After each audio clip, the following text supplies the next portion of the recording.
Shri Gurubhyo Namaha. Guru Brahma, Guru Vishnu, Guru Devo Maheshwaraha. Guru Sakshat Parabrahma Tasmai Shri Gurave Namaha. Kalaye Sundarakaram Sadaika Priyadarshanam. Ajnana Nashakam Devam Sadgurum Muralidharam. Yasya Smarana Matrena Jikhvayam Vardate Swayam. Mahamantrastam Bhajami Muralidhara Deshikam. प्रेमामृतं यो मुरलीनिनादैः श्रीकृष्णरूपेण पुराववर्ष अद्यापि सोऽयं मुरलीधराख्यो पुष्णाति प्रेम्णा भुवनं सहर्षं कीर्तिते तु महामन्त्रे तत्राविर्भूय तत्क्षणं सुप्रसन्नो भवेद्यस्तं प्रेमिकवरदं भजे मुरलीमण्डितकरकमलं मुनिजनमोहनं व्यत्यस्तपादं वनमालाधारिणं प्रेम भक्त मंडल नित्य कीर्तितं प्रेमिकवरदम् आश्रयेऽहं नाम संकीर्तनं यस्य सर्व पाप प्रणाशनं प्रणामो दुःख शमनः तं नमामि हरिं परं हरे राम राम राम हरे हरे हरे कृष्ण कृष्ण कृष्ण हरे हरे हरे राम राम राम हरे हरे हरे कृष्ण कृष्ण कृष्ण हरे हरे हरे राम राम राम हरे हरे हरे कृष्ण कृष्ण कृष्ण हरे हरे सद्गुरुनाथ महाराज की जय. Greetings, friends. I begin this session of Answers and Beyond by offering my prostrations at the holy feet of Guru Maharaj and Bhagwan, by whose grace I've been blessed with this opportunity to do satsang. I thank every one of you for joining this satsang, and I also wish to express my very special thank you to our Global Organization for Divinity Australia group for organizing this, for making all of this happen. The question that we will take up today is from this list that I have received from friends in Australia. This is from a friend in Sydney. A very relevant question to the context that we find ourselves today across the world with this coronavirus situation. This is how the question goes: how do we prioritize between spiritual sadhana, satsang, and community service in this context of COVID-19? Which is more important to pursue at this point of time? Should we be out there helping out those in need, or should we be sitting in satsangs doing prayers and stuff related to spirituality? How do we prioritize? It's a very wonderful question, and it obviously makes a lot of sense to elaborate the answer, especially from the point of view of our Sanatana Dharma and our Guru Maharaj, His Holiness Maharanyam Shri Muralidhara Swamiji. As far as our Sanatana Dharma goes, which is popularly known as Hinduism across the world, as far as our Dharma goes, our Guru Maharaj would always say that these two are really not two different things. It's not as if they are two opposites. It's not as if you do this and you give this up. You do this and you give this up. In fact, it's all one and the same, he would say. That is how it has been taught. I will elaborate this to you from two different perspectives, and we will be able to clearly understand how it makes sense to do both, and how in fact both are one and the same if we look at it from that state in which Mahatmas are, the ones that have realized God are. To put it in very simple terms, in one line, if we were to answer, as far as the teachings of our Guru Maharaj go, and as far as our Sanatana Dharma and all the Mahatmas and sons and what they've taught us, as far as all of that is concerned, in one line, if we have to say, they would say that both are as important if we look at it from that level. Both are one and the same, that is a whole different level, but both are as important. It is important to serve the community, look at everything as God's manifestation and God's creations. And it is also important to pray. Both have to go hand in hand. We will now go into this a little bit elaborately. We'll look at it from one perspective first. In Srimad Bhagavatam, very beautifully, it's been said about how one's devotion matures. It speaks about the different levels of maturity, if I may say so. At the very early stage, the kindergarten level, at the starting point, how do I look at all of this? I have an altar at home, or I have a puja room, or I go to a temple every morning where there is a shrine and there is Bhagwan. On my altar, I have the portrait of Bhagwan or the portrait of my Guru.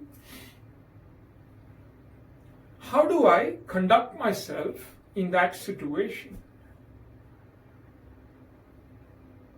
Before I go there, I take a shower, I cleanse my body. I go there with a certain sense of seriousness. I go there with that sense of respect and reverence. I maintain the place like that. Even if the rest of my house, if I've not kept it in that sort of an order, at least my altar, I make sure that it's in a certain order. It's a mark of my reverence because I consider and I believe that God or the Guru, whoever it is that I worship, resides there.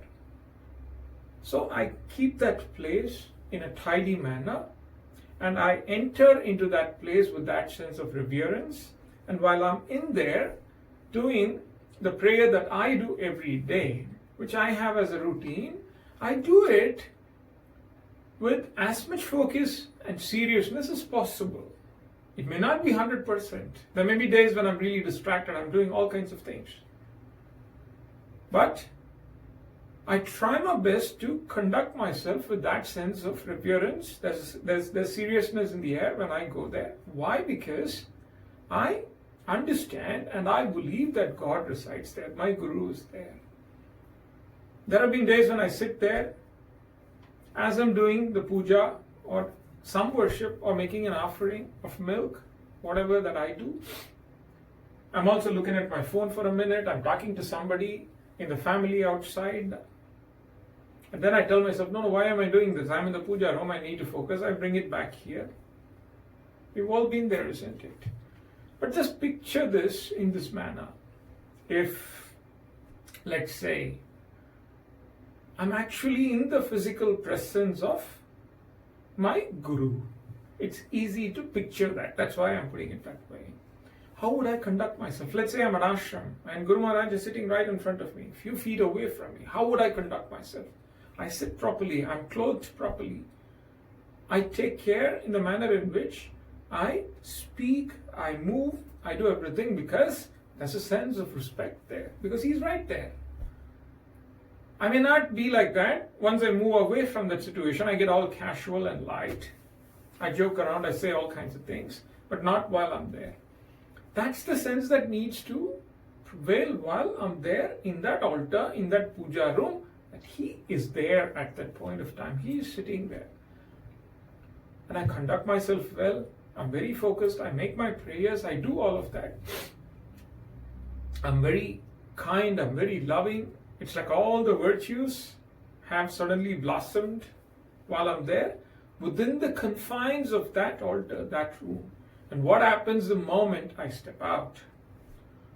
When I step out, when I start interacting with people in the house, and then as I go out into the streets, at workplace, when I meet different people, I'm a whole different person. That love is gone, that sweetness is gone, that reverence is gone. I do all kinds of things. I'm very angry at people sometimes. I'm not even going to go into whether that's justified or not. That's not the scope of this discussion. I hope we understand that. But I'm a very different person as opposed to the person that was when I went, say, to that temple or to that altar. I get angry, I'm bitter, I'm rude, I curse people. I do all kinds of things. I do things which even I may be ashamed of later. I practice, say, something that I may not want anybody to know. I do it in secret. I nurture a bad habit maybe. All these things I do outside that room, and while I'm here the next morning, it's the same old story. I conduct myself well. This happens for some time. This happens for some time as I do it continuously. And Bhagwan says, Srimad Bhagavatam says, our scriptures say that that is also devotion. They don't say that it's not devotion. They don't say that we are being hypocrites. We are just doing this like a pastime. They don't say that is also devotion, but it's at a very primitive stage. Because why do I do that? Why do I behave like two different personalities or multiple personalities? It's because I, for some reason, believe, or it's ingrained into me in that state, that the God or Guru are merely there in that room. It's like I've drawn a line, a Lakshman Rekha, a border. That's where it stops. He can't see what happens outside of that. He can't hear what happens outside of that. That's how I truly believe, because when I'm in there, I'm all serious, but the moment I get out, I do all kinds of things. Because I believe that he can't see, he can't hear. He's really not a witness to all those things that's happening outside the room. So I have confined him to that room. I have confined God to that room. That is devotion, but it's the very first step, it says. And then as I'm doing this, for a long, long time, it's important to do that. Guru Maharaj would underline. That's really what I'm trying to reiterate. It's not as if this is not important.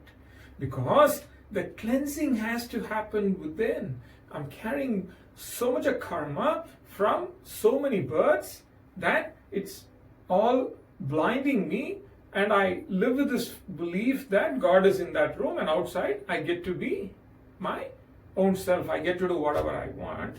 But with that routine that I have, that little routine that I follow, where I go, I chant Nama a little bit, and I do my prayers, when I do it consistently over a period of time, that cleans me up, that cleans me within. And as it gets clearer, what happens is one day, all of a sudden, it strikes me, especially when I'm outside doing something that I'm not very proud of. Suddenly I hear this voice from within. It pricks me like a thorn. Why am I like this? Every morning when I'm in the puja room, I'm a whole different person. Why am I like this? Does this mean that my Guru or God cannot see me while I'm doing this? That thought all of a sudden comes. Trust me, friends. Then we get gripped with a sense of guilt. It's like a thorn that's pricking within. But this is progress. Why? Why is it progress? It's because I'm now officially acknowledged, heart of hearts, that he's not merely confined to that room, not just to those four walls. It's not as if he can not see what's going on outside. I now officially believe and acknowledge that he can see me wherever I am. He knows everything that's going on. It's like this camera that's 24/7, that's recording all the time. It's very unbiased. I cannot run away from it. It's because that thought is ingrained into me at that point of time. I begin to feel guilty. I begin to feel that prick within, especially when I do something that he would not approve of. I know it very well. Nobody needs to tell me that. Nobody needs to tell us that. We all know it. I understand that he's everywhere. When I am rude to another person, it now strikes me that after all, that person is also a creation of God, as I am. When I look at somebody in suffering, my heart goes out because that is also a creation of God. Everything that I see around me, little by little, I begin to understand, acknowledge, believe that everything is in fact God or my Guru. I'm unable to confine him to that room anymore. That's a big, big plus. That's a big progress, because you know what happens? So if I need to get rid of that guilt, that voice that's hurting me, especially when I'm doing something that he would not approve of, the only way to do it is to not do it. I have to align my actions, my words, and my thoughts with his will. When I start doing that, that guilt becomes lesser. In other words, my life will come in order. And that is the big plus. That is real progress. And I start feeling that genuine love for all beings. I want to serve. Why? Because I don't see them as any different from God or Guru. I want to help everybody. Anybody in need. I want to serve them. I want to serve the community. I want to help out the one that is suffering. And at that level, Bhagavatam says, we have matured from that first step where I thought he's confined to this boundary. I'm now matured and I'm somewhere in the middle, Madhyama. It's really good progress, but still it says it's somewhere in the middle, which means there's one more level, the superlative, Uttama. He says, who is that? He says, if God is everywhere, if we have come to that point where we understand that everything around is also God, or for a Bhakta of the Guru, it is the Guru, then finally I understand that I am also part of it. It's not as if I am outside of this everything. I'm very much part of it. So all of this is that solitary existence which is God and God alone, or that Brahman or the Guru, call it by any name, that singular existence. That is the highest state of devotion, it is said. The state in which the great Mahatmas were. The state in which those that had realized the self were. That is why we read in the biographies of Mahatmas how changes that have happened, calamities, disasters, have even reflected in their physical bodies, because they have merged inseparably with the entire cosmos. There's an instance where Gurudev Ramakrishna Paramahamsa one day, when he donned the physical body, he feels an extreme pain, like somebody stomping on his chest. And then somebody finds out that actually there's this garden and grass outside and people are stamping on it. So whatever was felt by that grass was felt by him, because they merged forever. It's not as if we are outside of that. That is considered as the highest state, and that is how Srimad Bhagavatam describes the states or the levels of maturity of Bhagavata Dharma or Bhakti itself, the states of a Bhakta itself. That's how it's being told. So, community service and spiritual sadhana or satsang, they are really not two different things. It's not as if they are opposites. That's really the point that I'm trying to make. That's exactly what Guru Maharaj would say also. To be able to see everything as at this level where I have not reached that state, that highest state, at least to be able to understand that after all, everything is God, God's creation, or for me personally, it's all an extension of my Guru, nothing else. When I'm able to believe in that, naturally, love and that wish to serve all comes in on its own, because that truly is the service to the Guru. That truly is worship. That truly is seva to Bhagwan. In fact, as far as even our policy goes of Global Organization for Divinity, we always say humanity and divinity are inseparable. That is the motto that Guru Maharaj has blessed us. We don't see these two as two separate things. To be able to serve and to also see that as the greatest form of worship is really what Guru Maharaj has taught us. And in this time, for our own little effort, whatever we've been able to do, little steps, great people are doing great things across the world. We salute the COVID warriors, the healthcare professionals, the first responders, the volunteers, the nurses, the sanitary workers, and everybody that have put themselves in the front line in order to ensure that we are safe. We salute all of them. Global Organization for Divinity salutes all of them. And in our own tiny little way, inspired by Guru Maharaj, everywhere in India, across the world, wherever we have a presence, our friends have in some way or the other involved themselves in actual community service. So we certainly subscribe to the view that community service is most important in this situation, and that really is what Guru Maharaj always motivates us to do.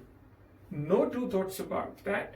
Since the question was such, I had to tell you, how do we prioritize? We have to do both community service and spiritual sadhana.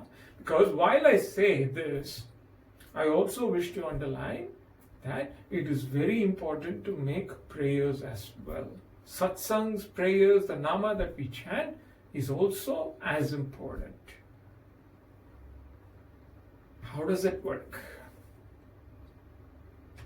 Just for the sake of our understanding, if we were to look at this as a mechanism, that's not how we are ideally supposed to look at devotion or prayers, but just for the sake of somebody like myself who likes to analyze everything, I need to understand this as a mechanism. I will tell you based on an incident that happened once. Many years ago, those were times when there was no rain for quite some time. It was peak summer and there was generally a drought everywhere, water scarcity. And it so happened that Guru Maharaj had travelled to Bangalore at that time. When he went there also, that was the one prayer that everybody had that evening at our Sundara Anjaneya Swami temple in Bangalore. There's no rain. It was there in everybody's minds. What can we do without rain? All of life will stop.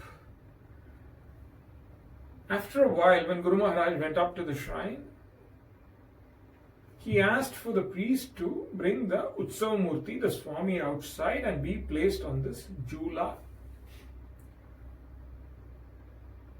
And Guru Maharaj sat right there and made all the devotees and friends who were there to sit around. So what we will do now is we will do kirtan as a prayer. We will chant, we will sing His glory and we will chant the Mahamantra. And we will sing His praise. This is what Guru Maharaj told, and for a good 2 hours, there was non-stop kirtan. Guru Maharaj led it himself. There was so much of a vibe. And the 2 hours went like 2 seconds. And after that, Harti was done and the Swami went back into the sanctum. 30 minutes or so later, Believe me, friends, the whole scenario changed. That heat vanished little by little. The breeze became cold, much to everybody's surprise, and then it began to rain. It rained and rained and rained. It poured, like how they say. When it rains, it pours. It rained all night, it rained for a few days after that. When devotees went and told Guru Maharaj about this the next morning and said that, it's your blessing, Guru Maharaj, in the typical manner, that's usually how he would react. He just shrugged it off. He said, I had nothing to do with this. It's all the grace of Bhagwan. It's his compassion. We merely made a prayer. It's the greatness of the Nama. That's how it works. The names of God. That's how it works.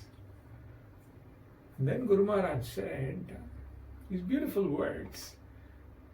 He said, there's no rain. Different people are trying to do different things in order to bring that rain. And all of that effort is commendable. The government is taking steps. The scientists are taking some steps. People are trying all kinds of ways and means to inject the cloud and all kinds of things. Everybody's intent is to somehow bring the rain. Let them do what they are good at. What I should do, Guru Maharaj said, is what I know to do, what I'm good at. Let's all do what we are good at. What we can do is we will sit and chant Nama prayer. And how it will work? Guru Maharaj said, very simply, he put a very complicated spiritual concept. He said, when you chant Nama, it pleases Bhagwan. It pleases God. And God is totality. And within that totality, all of this is included. You, me, all the people and everything, it's within this totality. When we chant Nama, it pleases totality. When totality is pleased, everything falls in place. It's all set right. That's it. We don't even have to have a specific request. Like this is how it should happen, because we don't know how it's going to happen. So we will just chant Nama, and when totality is pleased, things will happen on its own and God will take care of it. And that is really what happened. We chanted Nama very sincerely. Everyone here had that sincere prayer at heart. And so it rained. It's the power of Nama and that sincerity with which everybody prayed for. The reason why I say this is it's important to pray as well. Just as how it's important to use all these faculties and resources that God has blessed us with in order to serve Him. And to serve Him means to serve those in suffering, to help out. It is also important to pray. That also helps. These two things need to complement each other. The human effort and divine grace. They both have to go hand in hand. Mahatmas have done it and shown in their lives, haven't they? The reason why I underline that is, there's a beautiful point that Guru Maharaj would make. He would say that Mahatmas, the ones that were in that highest state where they said Jagat Mithya Brahma Satyam. This world itself is not true, only Brahman is real. The ones that were in that state served this world, which they called as a falsity, more than us, than people like myself, for whom only this world is real at this point of time. I don't do that much. Whereas they have done more. We've seen it in the life histories of all the Mahatmas. Their mere presence is enough. They don't have to do a thing. The mere presence of a Mahatma is enough to put everything in order in the entire cosmos. And yet, they actually go out, lead by example, and serve as well. They've always done it. So these two things have to go hand in hand. Human effort and divine grace. A school kid once came. It was exam time. And there was an interesting conversation that happened in Guru Maharaj's presence. The question was exactly this. I have to study, isn't it? Yes, of course you have to study. How else? Guru Maharaj smiled. When I have studied, I have put all the effort. Why should I pray? What's the point? Because anyway, it's my effort. Why should I chant Nama? Or, if I chant Nama and I'm exempted from studying, then at least it makes sense. A typical student question, I'm sure I would have asked the same thing too. Either this or that. Why should I do both? Guru Maharaj said, let's say there was a farmer, he owned a plot of land. He did nothing. He did not work, he did not plow the fields, he did not get the soil ready, he did not sow the seeds, he did nothing. He kept saying that if it has to happen by the grace of God, it'll happen. As though he is this great Bhakta in total surrender, he used to say. It so happened, it rained. The one that had the neighboring field had a good crop. Why? Because he had already plowed the field, sowed the seeds, and it was all ready. Whereas in his plot of land, nothing happened. It was just filled with water. It was soggy. The clouds did not fail, but he did not work. His effort was not there. So nothing happened, no crop. Let's take a contrasting picture. A man does all the work. He plows the field, he sows the seeds, he does everything properly. The fences are there, he makes sure the pests don't come. But it did not rain at all. There would be no crop as well, because without rain, all of this effort would go waste too. In other words, it has to rain and I have to do my bit as well. I have to do my work as well, and these two things have to happen hand in hand simultaneously. When both these happen, then I get the crop. Human effort plus divine grace gives the yield, the result, the answer to the prayer. Both have to happen. Of course, the effort also happens by His grace. That's a whole different story. It happens because it's He who has blessed me with all these faculties to put the effort. But then I have to do my bit. I have to work and I have to put that effort. When I do it, when I also pray, it brings that rain from above. That is why we need to do both. Both are important. Humanity and divinity are inseparable, as Guru Maharaj would put it. So community service, something that we have to do, we are doing everywhere. And it's also important to pray for that grace, that we come out of this problem soon, that we come back to prosperity. The entire world comes back to prosperity very soon. That the frontline warriors, the COVID warriors, are strong, hale and healthy, and they are blessed for all their sacrifices. So that prayer is as important too. Thank you all for your very patient hearing. We will meet again in yet another session of Answers and Beyond. We will conclude this session by chanting the Mahamantra a few times. Sadgurunath Maharaj ki Jai. Hare Rama, Rama Rama, Hare Hare. Hare Krishna, Krishna Krishna, Hare Hare. Hare Rama, Rama Rama, Hare Hare. Hare Krishna, Krishna Krishna, Hare Hare. Hare Rama, Rama Rama, Hare Hare. Hare Krishna, Krishna Krishna, Hare Hare. Sadgurunath Maharaj ki Jai. Thank you so much.